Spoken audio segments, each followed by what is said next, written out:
Good evening, everyone. I'm going to open the special session of the Eagle Mountain Community Facilities District Board. Call that meeting to order. Roll call, please. Chair Kavanaugh, Here. Vice Chair Magazine. Here. Board Member DePorter. Here. Board Member Yates. Present. Board Member Brown. Here. Board Member Toles. Here. And Board Member Leger. Do you have any speaker cards? No, Chairman. Consideration of approving the Eagle Mountain Community Facilities District Board meeting minutes of May 4th, 2017. There is no staff report. And can I get a motion to approve? So moved. And second, any discussion? Mayor, I just wanted to bring up one thing on this item. In the budget, it shows that the expenditures exceed the revenues by $35,000, so it looks like it's a deficit situation. We use assumptions of a 98% collection rate, and so that difference is being made up by the fund balance that we've built up over the last 2 years. So Okay. it is in balance. Just want to make sure that you're aware of that. Okay. Do we have any speaker cards? No, Mayor. All right. I have a motion and a second. All in favor? Aye.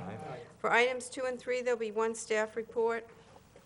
Open the public hearing regarding Resolution EMCFD 2017-02, approving the tentative budget as the final budget of the district for the fiscal year beginning July 1st, 2017 and ending June 30th, 2018.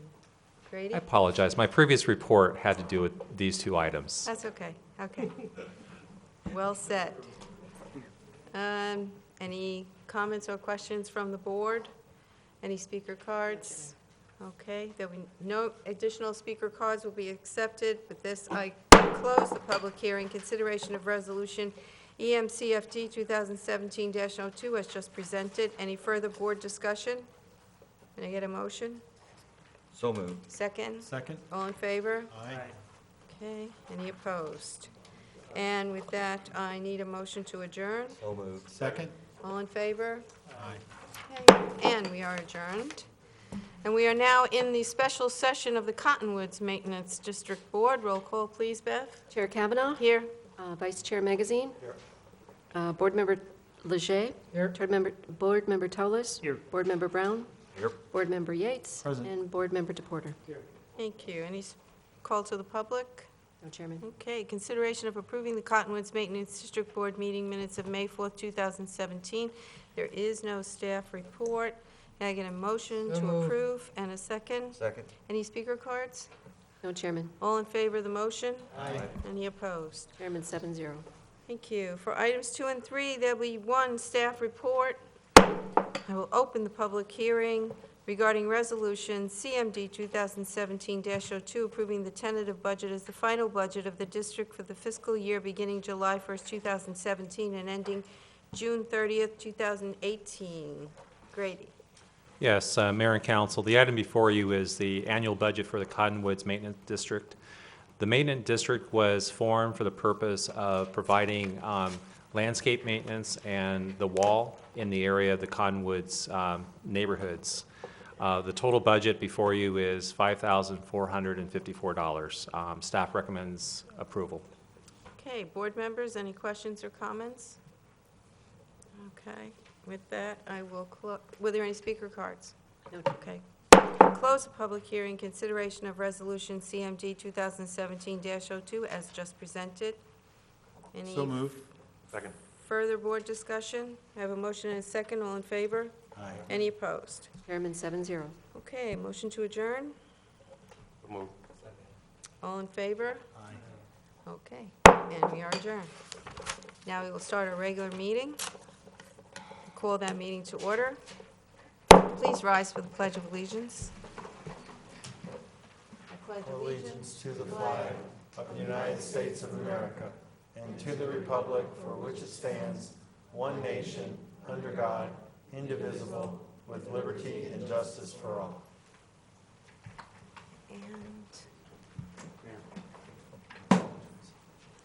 You're here, okay. You don't look anything like Pastor Todd Forrest. Well, good evening, Mayor, as Councilman. I'm Deandra Benali on behalf of the Fountain Hills Christian Center. Unfortunately, our Pastor Todd is out of town, so I was asked to do the invocation this evening. So let us bow our head. Dear Heavenly Father, Lord Jesus, thank you for this wonderful and blessed time that you have given us this day. We just pray a blessing upon our leadership here in Fountain Hills, as well as those who have attended, and just pray a blessing upon the meeting as they deliberate. Give them guidance and wisdom, Lord Jesus, and thank you for the wonderful town that we live in, Lord Jesus, and this wonderful country as well, Lord. And just pray a special blessing upon our law enforcement, those who protect us and serve this great nation, Lord. In your Son, Christ's name we pray. Amen. Amen. Thank you.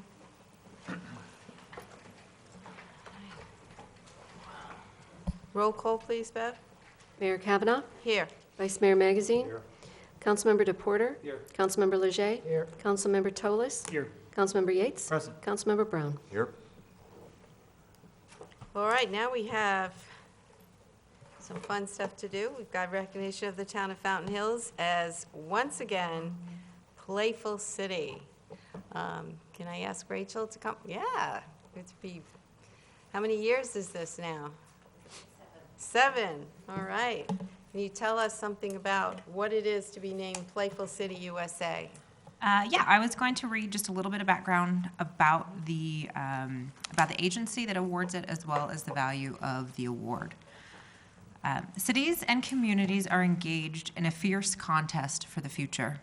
They are competing for businesses, economic development, and jobs. They are competing for residents, for families who will breathe energy and enterprise into their neighborhoods. Playability is a key strategy in this struggle to keep young families in our towns and cities. Civic leaders are transforming their streetscapes into livable, walkable, bikeable places that attract the creative class and dramatically improve their citizens' quality of life. But how do we ensure that these cities and towns also meet the needs of families and kids? To retain this critical sector of people, cities and towns must adapt to new needs and desires, and that means incorporating spaces for kids into these plans. Fountain Hills is dedicated to maintaining this effort and making play a priority for all. Playful City USA is a recognition program honoring cities and towns that ensure that kids in their communities get the balanced and active play that they need to thrive. In 2017, 258 communities nationwide have been recognized for making it easy for all kids to get balanced and active play in their neighborhoods, and for pledging to integrate play as a solution to the challenges facing their communities. The town of Fountain Hills, led by the Community Services Department, is one of 17 Arizona communities to have the distinct honor of being named a 2017 Playful City. As I mentioned, this is the 7th time our town has been recognized with this designation. That is absolutely awesome. And we have this plaque, and why don't you have your team come up and we can get a picture with your team. Bob, can we get a picture?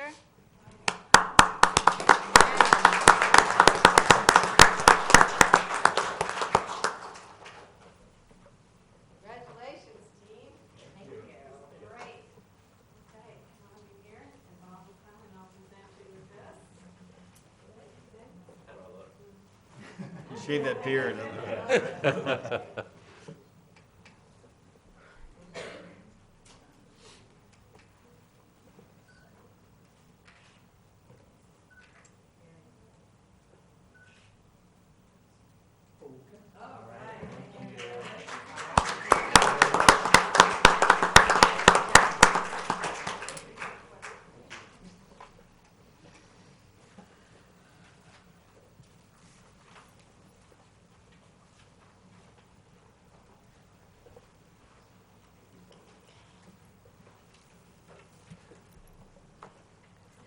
Hey, anybody from the council wanted to say anything concerning that, or?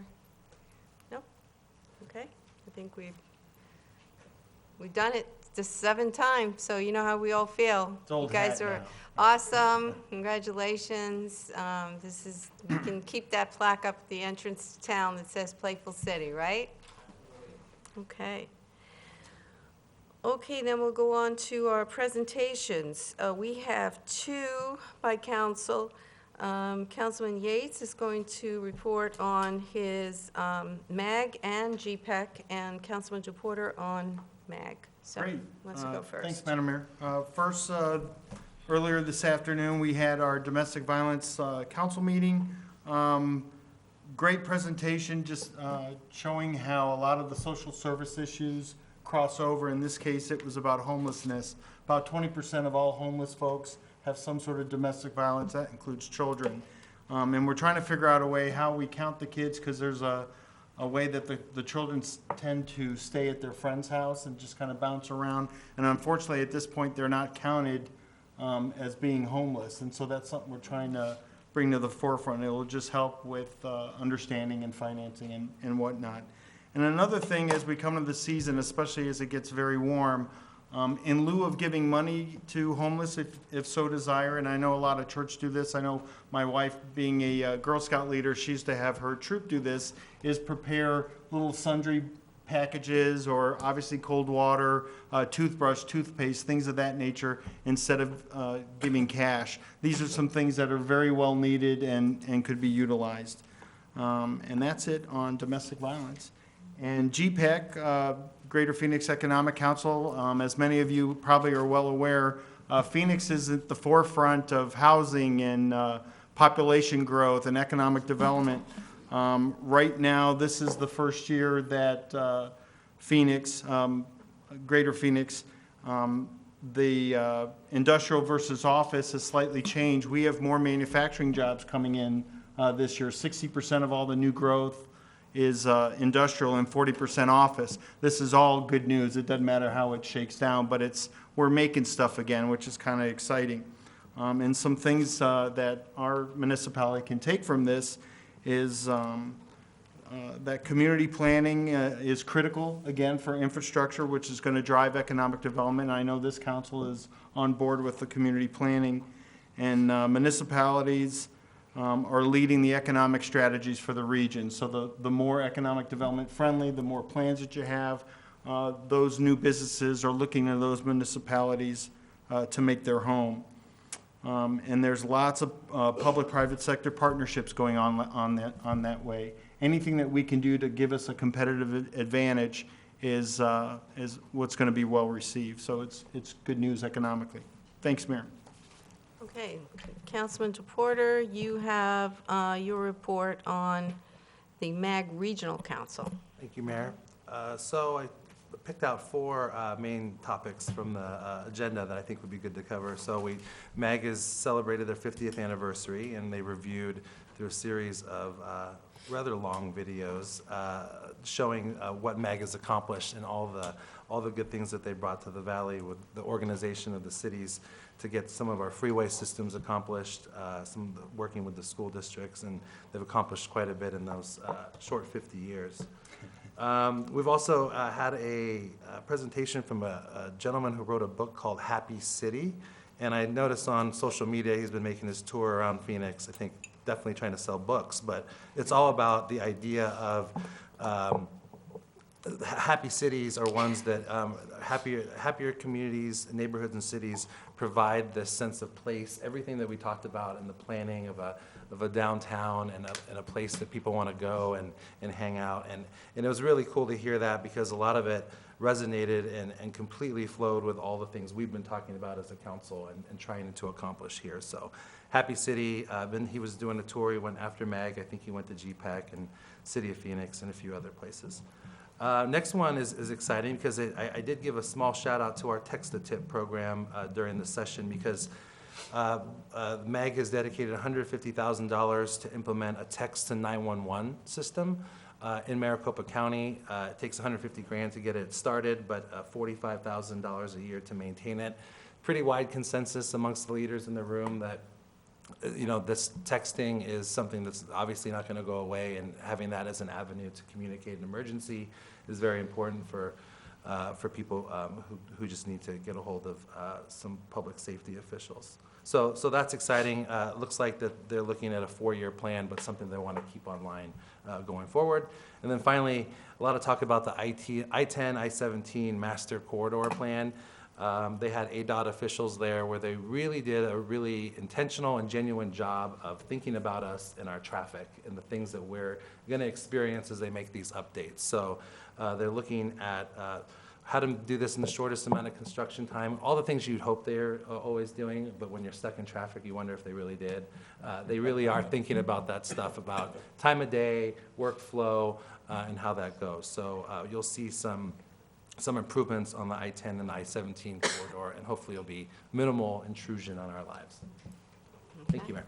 Hope they can do something about those messages they put up on those boards. I don't know who thinks they're so funny. I think we could think up better ones. All right, call to the public. Any speaker cards? Mayor, we have 3. Susan Fallon, followed by Diane Post, and then Jessica Brunswig. All right. And just to remind residents, this is a time when a resident can come up and say anything they want, bring up a topic that is not on our agenda. Unfortunately, we can't respond to whatever is said, but we would take notes and listen very carefully. Thank you. My name is Susan Fallon, and my husband and I are 15-year residents of Fountain Hills. I'm here today to join with other residents of Fountain Hills and also with Secular Coalition of Arizona in objecting to Mayor Kavanaugh's recent promotion of the Fountain Hills Day of Prayer and to the use of taxpayer funds and town resources to publicize this religious event. Specifically, I object to the mayor's proclamation supporting a religious event. Also, a fellow resident of Fountain Hills observed a town vehicle driven by a town employee who then erected a sign to promote the event. These acts not only violate the Establishment Clause of the United States Constitution, but are also contrary to the Arizona Constitution, which states in Article 2, Section 12, that, quote, "No public money or property shall be appropriated for or applied to any religious worship, exercise, or instruction, or to the support of any religious establishment," end quote. I object not only to these actions, but to the fact that the written complaint sent directly to the mayor has simply been ignored. It is the responsibility of our town council to respond to citizen concerns, and silence on this matter is not acceptable. Let me clarify why I voice these objections. Just as the law enabling a National Day of Prayer violates the rights of non-believers, the mayor's overt promotion of a Fountain Hills Day of Prayer simply escalates that divide on a local level. As an atheist myself, let me make it clear that being a non-believer does not equate to being anti-religious. To the contrary, I feel it is the absolute right of every individual to believe or to not believe in a supreme being, and for people of all faiths to freely practice their beliefs in both private and public settings. However, it is not acceptable for the government to insert itself into the religious arena, thereby excluding the growing number of agnostics, atheists, and those who assert that they simply hold to no specific religion. To do so is not to protect religious freedom. It is instead to practice in and encourage religious bigotry. Fountain Hills government support of the National Day of Prayer also pits religion against religion. The day is coordinated by the National Day of Prayer Task Force, an organization formerly run by Shirley Dobson, wife of the religious right radio broadcaster James Dobson, founder of Focus on the Family. The task force is now headed by Anne Graham Lotz, who has written a national prayer for the day that reflects religious right themes. Also, while I believe it is perfectly acceptable for churches to promote prayer, a program I viewed in one of our local churches was disturbing. I'll read the text in full. Sorry, your time is up. You get 3 minutes. Your time is up. Okay, I allow me 30 more seconds. The text in the program said, "The task force represents a Judeo-Christian expression of the national observance based on our understanding that this country was birthed in prayer and in reverence for the God of the Bible. The fact that local churches presented this day of prayer as a Judeo-Christian concept automatically excludes other religions and gives further credence to this imperative. No representatives of the Fountain Hills governing body should endorse this event, nor should government resources, staff, or funds be used to promote it." Okay, I your respectfully, time excuse is me, up. I was not told I had 3 Your minutes. time is up. Sorry, your I time. respectfully ask, Excuse me, your Mayor, that- time is up. You did not mention 3 minutes. I'm sorry, that's, Well, I'm sorry I was not told that. the so I light is respectfully red. ask to finish. You have 3 minutes. We have the next person to please come up. Well, I ask I'm that sorry, you your time respond is to the up. concerns of your I'm sorry, your constituents. time is up. You are duly I'm sorry, your elected, time is up. not only by religious citizens, but by... I'm going to have to ask the captain to come forward if you're not going to Mayor. relinquish the podium. Who's up next, Bev? Diane Post. Diane Post? That's a bit cowardly, don't you think? Good evening. My name is Diane Post. I'm an attorney. I'm with the Secular Coalition of Arizona, and I represent Mark Forster, who is a resident of Fountain Hills and has wisely escaped for the summer. And just so you know, you have 3 minutes. I sent you a letter on April 30th regarding this issue of the National Day of Prayer and the inappropriate and unconstitutional use of taxpayer dollars for that. I did not receive a response from either you or any of the 6 council persons. I've made 3 phone calls, did not receive a response. And every governmental unit must maintain neutrality between religions and between religion and non-religion. Prayer is quintessentially a religious activity. It can't be anything else. The Arizona Constitution is even stronger on this issue than the United States Constitution. In fact, the Arizona Constitution says, first, perfect toleration of religious sentiment shall be secured to every inhabitant of this state, and no inhabitant of this state shall ever be molested in person or property on account of his or her mode of religious worship or lack of the same. So Arizona's Constitution is even stronger because it specifically protects the non-religious. And by expending taxpayer dollars on the National Day of Prayer and by issuing a proclamation regarding the National Day of Prayer, you are supporting religion over non-religion and picking one religion over other religions. So I'm here tonight to ask you that you respond to my letter, which was sent on April 30th. There's been plenty of time to do so, and that you discuss with me, representing Mark Forster, the citizen of Fountain Hills, what you intend to do to withdraw from the prayer event, to issue no more proclamations, and to spend no more taxpayer dollars for this. I understand you won't respond tonight, but please do respond to me so that we don't have to escalate this further. Thank you.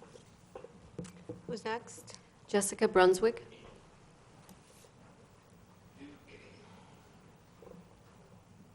Good evening, Your Honor, council members, and city manager. My name is Jessie Brunswick, and I live at 14423 North El Pueblo Boulevard. I've been a resident now for whopping 4 months.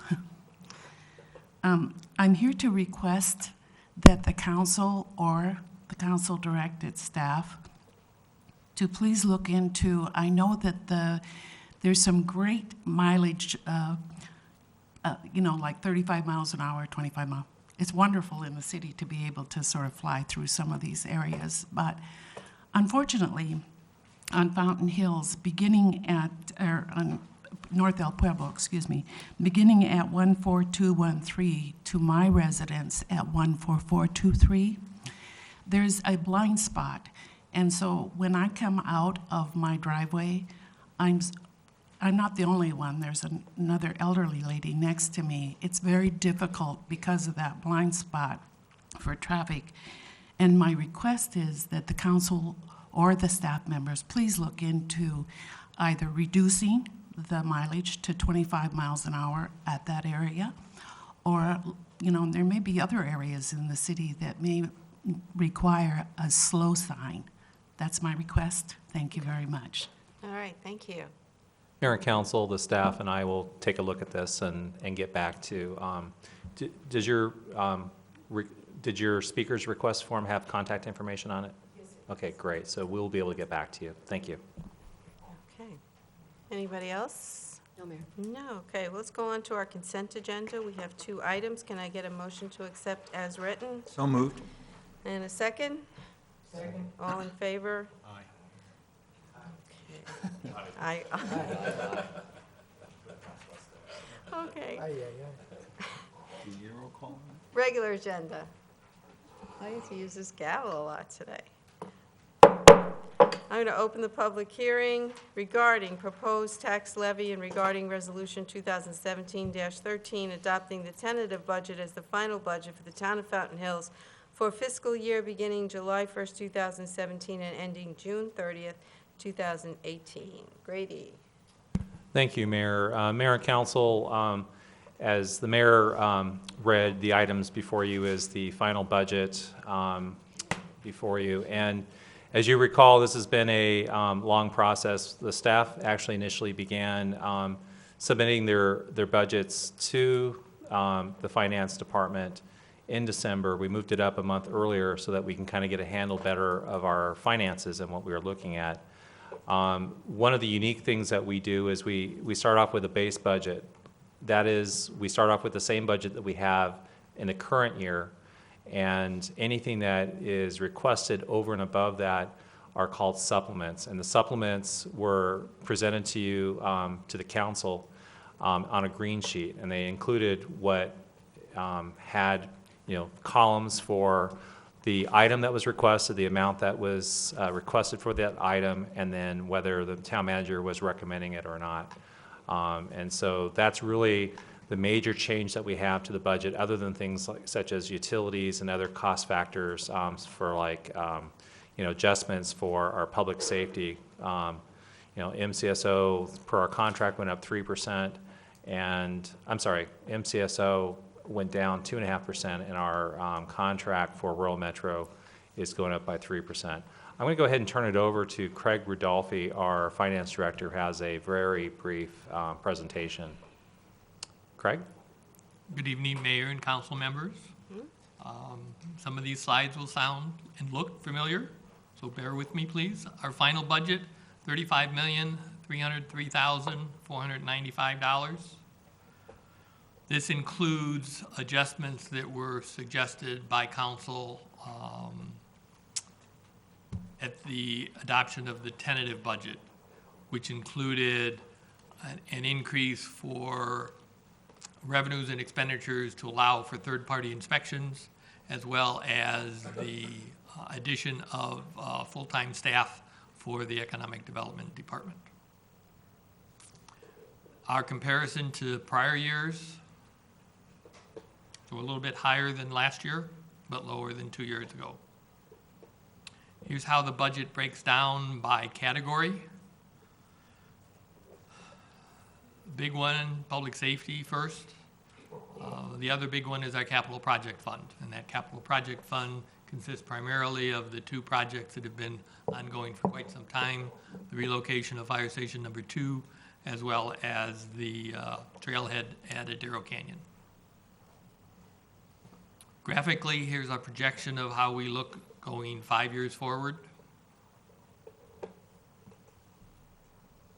One question that always comes up is how do our fund balances, reserves, excesses, surplus, how do they stack up?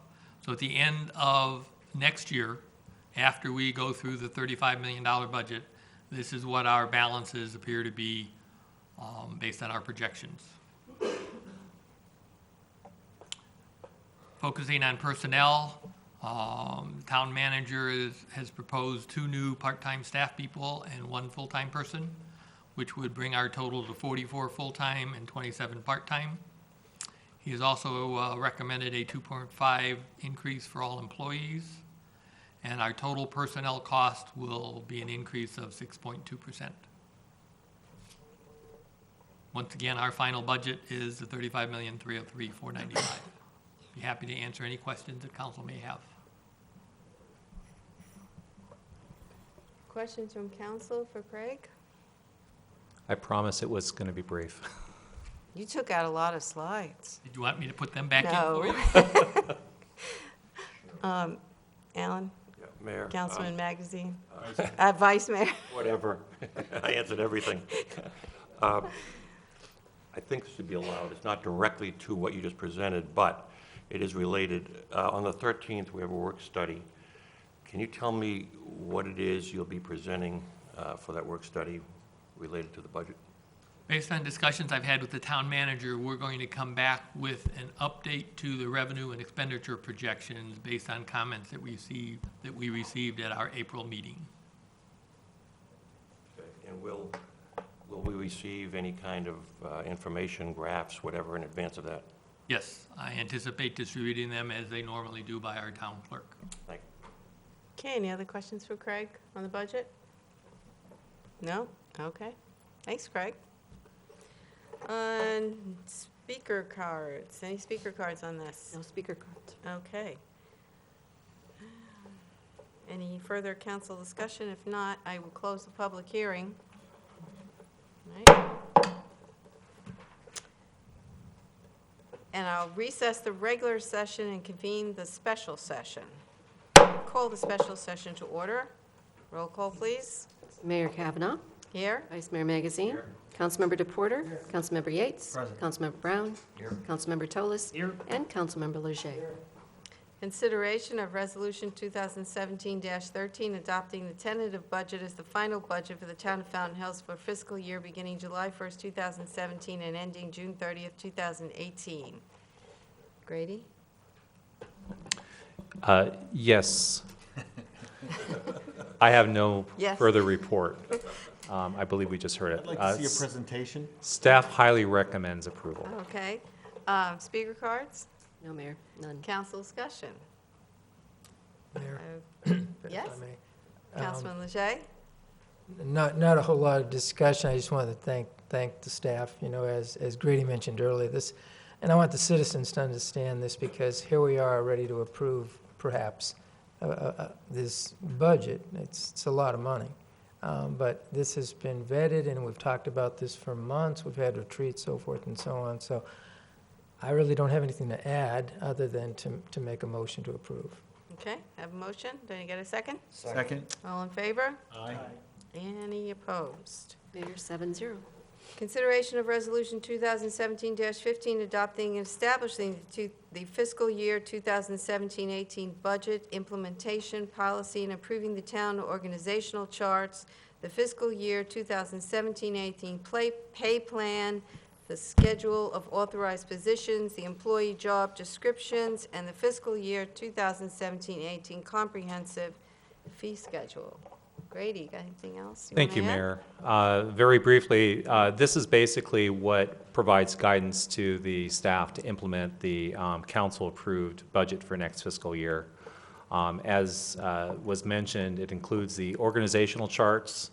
The town manager doesn't have the ability to reorganize the organization without the council approval. We are recommending no reorganizations for next fiscal year. It also includes the pay plan for all of our employees, the schedule of authorized positions, and the employee job descriptions. And then we also have what we would call a comprehensive fee schedule, which covers all the user fees that our residents and customers pay. I highly recommend approval tonight. Thank you. Okay, thank you. Any speaker cards on this item? No, Mayor. Does the council have any questions for Grady or Craig? If not, and let me get a motion So moved. and a second. Second. All in favor? Aye. Any opposed? Mayor, 7-0. Okay, then if I can get a motion to adjourn the special session. So moved. A second? Aye. All in favor? Aye. Okay. Special session is adjourned. I will reconvene the regular session with consideration of ordinance 17-01, amending Town of Fountain Hills Town Code, Chapter 7, related to the payment of fees. Grady. Thank you, Mayor. I'm going to go ahead and call on our finance director to give a brief report and synopsis of what this particular ordinance addresses. Mayor and council, we have encountered several situations that have resulted in the issuance of either a building permit or a certificate of occupancy when the applicant has owed fees to the town. So we are proposing that the town code be revised to include a section to require payment of any and all outstanding fees prior to the issuance of a building permit and in certain circumstances, a certificate of occupancy. Some of the fees that have been unpaid range from environmental fees, the fire safety inspection fees, miscellaneous billings, say for map request, and we've also included payment of development fees. Essentially, that's all this ordinance is doing. Are there any questions? I'd be happy to address them. Questions? Councilman Yates.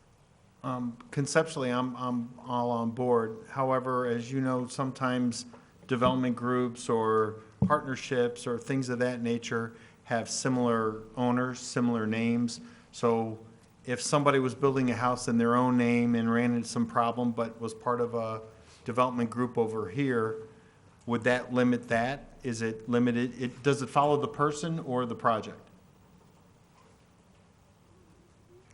I was asked that question this morning, and I don't have a good answer for that. Perhaps I could request town attorney to interpret that? Be happy to. It would have been great to have gotten that question this morning myself.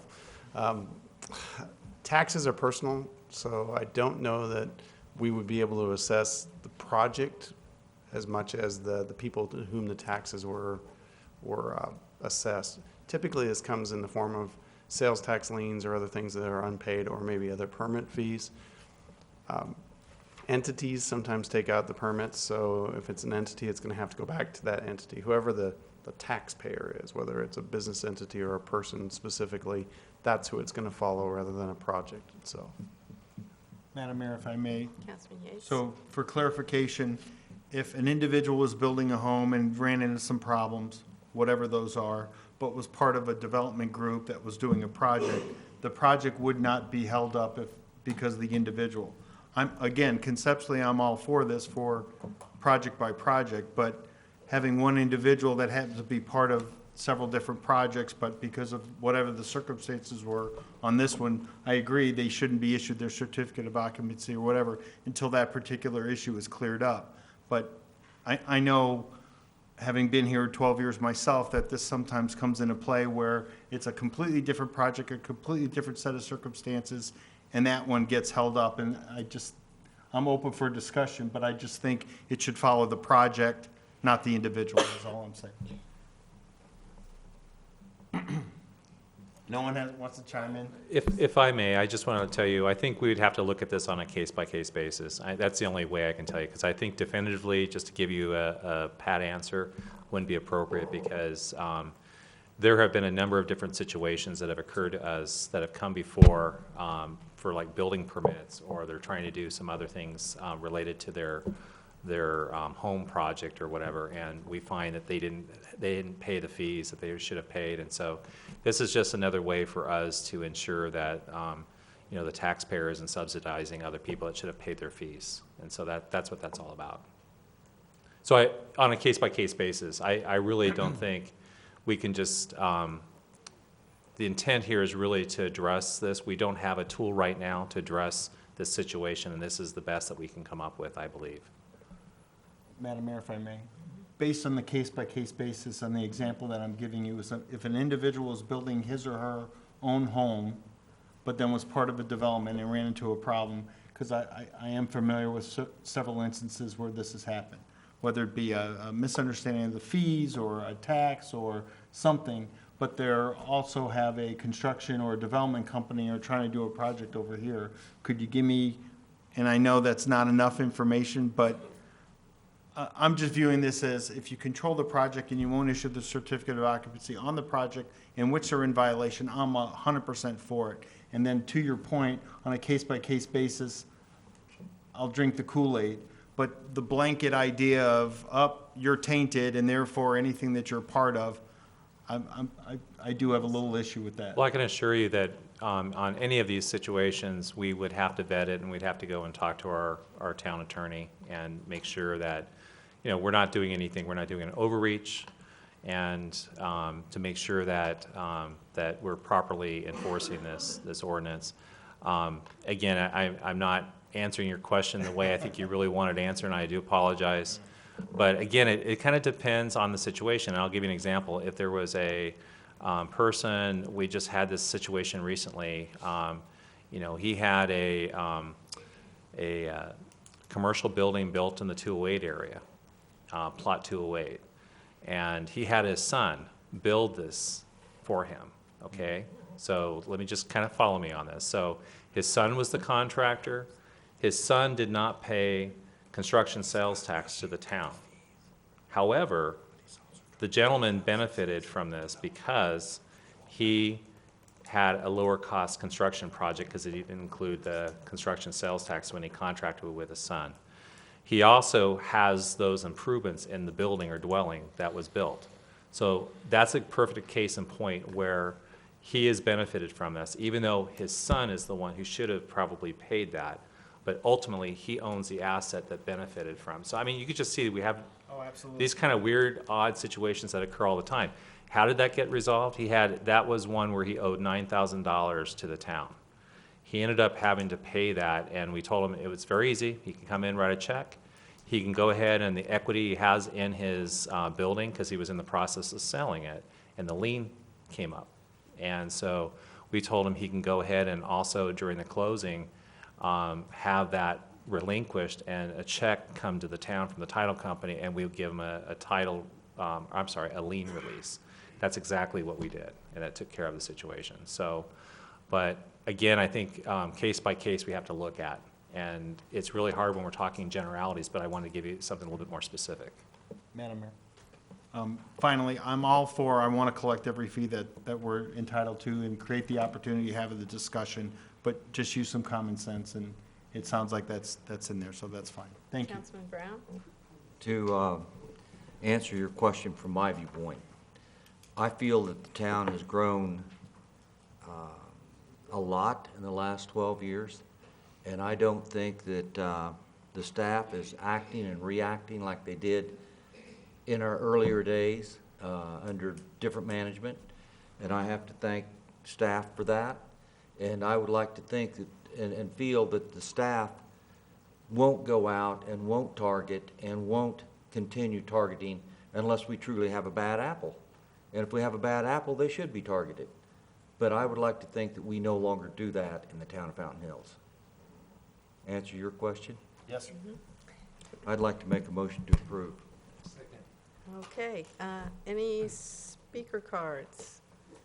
No? Further discussion? Councilman Magazine? Yeah, just a clarification. On the staff summary, it says, any unpaid fees owed to the town or any third party must be paid in full prior to the issuance of a building permit or a certificate of occupancy as appropriate.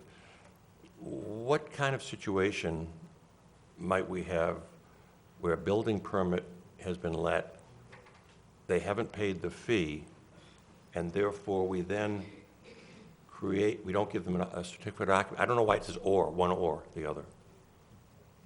I will ask the Development Services. The Bob question? to Explain that situation.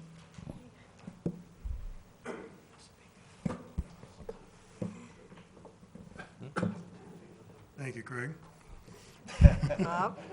My understanding is what circumstances would come up if we had a developer or builder or somebody building something, they got their building permits, and we were going to hold a certificate of occupancy because they hadn't paid something. The best example would probably be like the public art fee. Sorry, can't hear you. Public art fee, that's something that's not due till certificate of occupancy. So we automatically would hold that. That's probably the easiest example or something like that.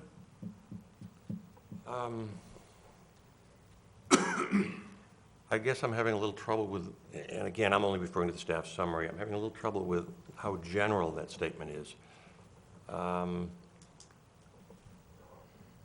Who determines whether or not we withhold the certificate of occupancy for whatever reason it might be, whether it's public art or something else? Is that a staff responsibility? Well, it would depend on the fee or the tax or whatever was outstanding still. Typically, a public art fee would be held, the C of O would be held by my department. If they owed taxes, then the finance department would let us know not to issue it. Yeah, it's a staff decision for the most part, yeah. Okay. Thank you. Thank you, Bob. Anything, Grady? I was just going to just add, there's just also, you recall, we've had these tax settlements. So and that's the type of situation where we may bring a tax settlement to the council to accept a settlement in lieu of the payment in full.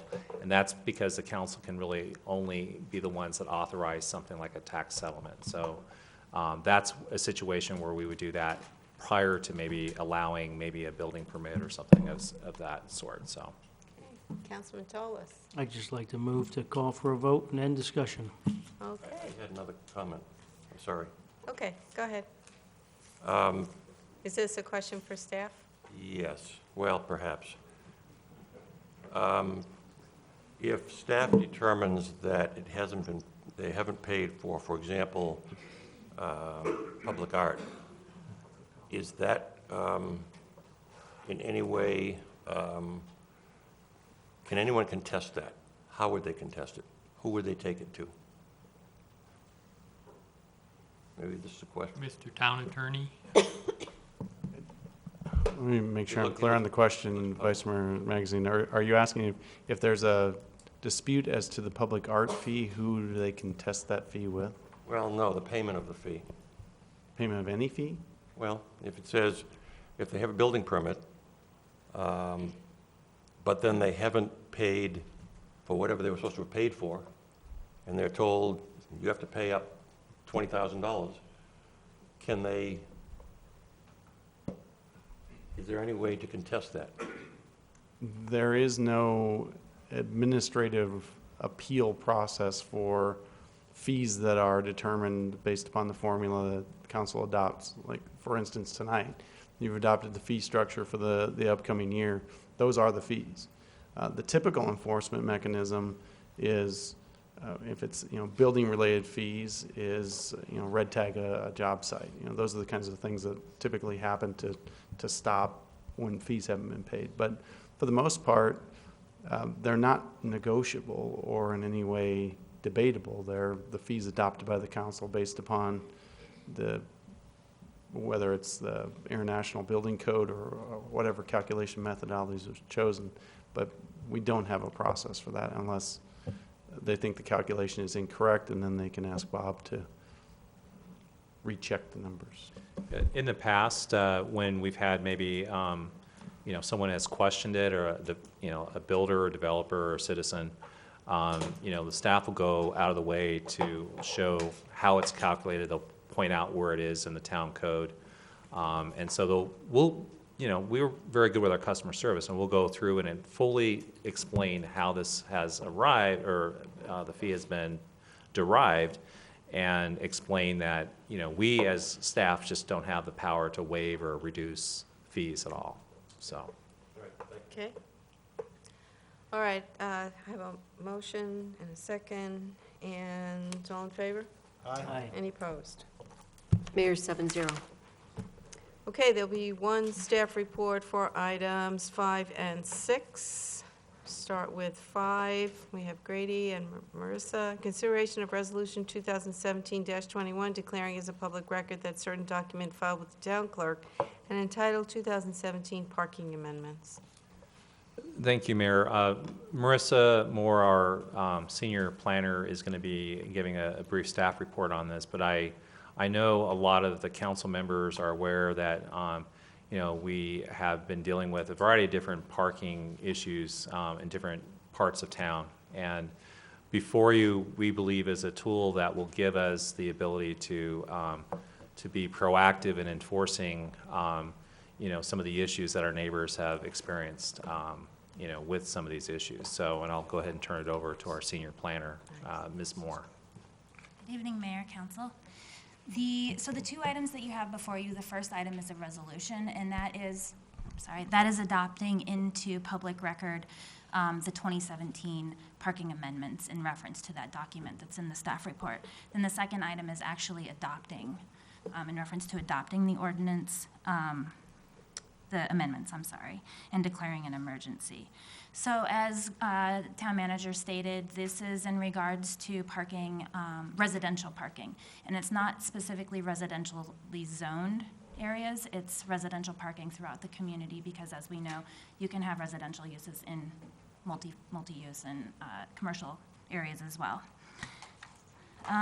We are going to be bringing forward zoning amendments, but right now this is specifically to the town code, and it provides a more concise and clearer explanation and definitions in regards to residential parking, and there were some discrepancies. We clarified those, made the consistencies, and then, yeah, we provided some additional definitions, and then we also provided how we are going to determine how many vehicles are allowed per residential unit. Okay. Any questions for Marissa? Any speaker cards? No, Mayor. Okay. Can I get a motion? So moved. And a second? Second. All in favor? Aye. Any opposed?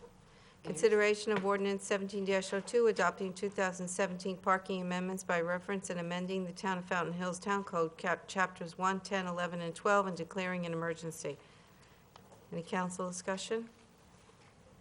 Speaker cards? No, Mayor. Okay. Can I get a motion? So moved. And a second? Second. All in favor? Aye. Okay. All right, and council discussion, direction to the town manager, and we have nothing specific except the traffic on El Pueblo, which we'll take care of, and summary of recent activities. I just have one. Anybody, anything? Want to go? No. Yes, Councilman Well, Thomas. I'll just thank the town staff for attending the rededication of the splash pad. That went very, very well, and it was very well received. We had a great crowd and lots of kids, so thank you for attending, and thanks for council members that attended as well. It was a great event. And we thank the Rotary once again for their kind donation to the town. Okay. I just want to mention the two veterans events that we had at the memorial, the Honor and Remember ceremony, which included the display of over 300 flags in Fountain Park, and then we had a Memorial Day ceremony. Both events were dedicated to honor those in all branches of our military, and Honor and Remember also honored our first responders. Our new Captain Hank gave a very moving speech honoring those police officers who have lost their lives in the line of duty. At the Memorial Day ceremony, I displayed our new Purple Heart plaques that you will see at various parking spots around town, and I read our proclamation declaring us a Purple Heart town. There was also a surprise presentation to the town from the Purple Heart organization, a gift of 2 signs saying, "Welcome to a Purple Heart town," that we can display somewhere around town or on one of our major roadways into town to show that we honor all of our veterans, but especially those who have paid the ultimate sacrifice for us and our country. And that's all I have. Anybody have anything else? If not, I'm just looking for a motion to adjourn. So moved. And a second? All in favor? Aye. Okay, then we are adjourned.